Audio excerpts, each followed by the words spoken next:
From 1960 is The League of Gentlemen. I've been enjoying going back and watching these British movies, and it's been a while since I've seen a lot of them, and I'm really enjoying getting into them. This one I was particularly interested in because I wasn't sure I'd seen before. I had when I started watching it, but I really enjoy the idea behind it. We have a Colonel Hyde, this man who's been involuntarily retired from the army, who doesn't want to go into the civilian life and feels that he still has a lot to offer, and he's looking for his next challenge, and he's found it in the form of a book, The Golden Fleece. There's something in this book that has sparked his imagination, and he sends out copies of it along with half of a £5 note to these 9 other people to come to his house or meet up with him, hear his tale and his idea for a business proposition. And if they want it, great. If they don't, they can get the other half of that £5 note and just go on their way. And we're introduced to all these other characters who are all ex-servicemen who've kind of fallen into hard times, or they've fallen into maybe bending the law a little bit, some more than others.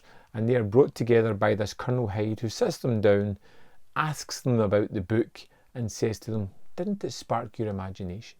Didn't you think the plan within it was really great?" And from this moment on, we get a group of men who are starting to form an army unit together, who are looking at a common goal, taking down a bank. They're going to commit a bank robbery. They are planning it for weeks. They are creating all the best ideas and practicing ways in which to do this. There is moments where they have to do mini heists, when they go and try and steal weapons and gas masks and different things from an army base.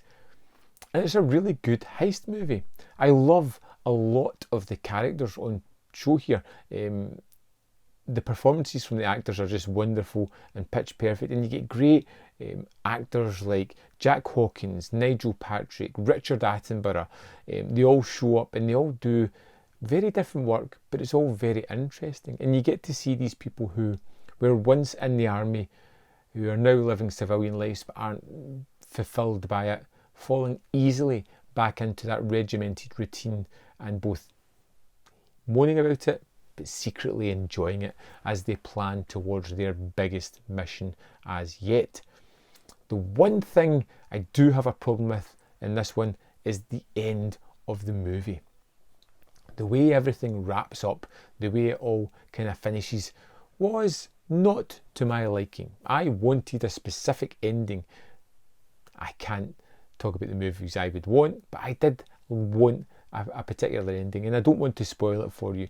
What I liked a lot about this one was the characters' interactions, the way they talk to each other, the way they create that regimented life. And although they're a little bit offhandish, that they enjoy that regimented life, and even though they're a little bit careful around each other, very soon they fall back into that old army way.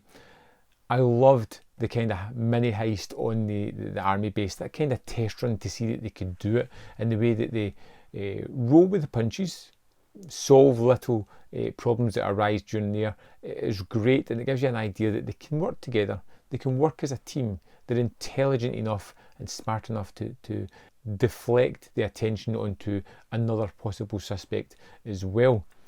Really well done. And when we get to the bank robbery, that's great as well. It's a good plan. You get ideas all the way through the movie of what the plan is going to be, but being told is one thing, but actually seeing it in action was a hell of a lot more fun. Like I said, I really enjoyed The League of Gentlemen. I thought it was a great heist caper type movie. I just wanted a different ending. I'd love to know your thoughts on The League of Gentlemen. Let me know in that comment box below, and I will see you next time on Man v Film.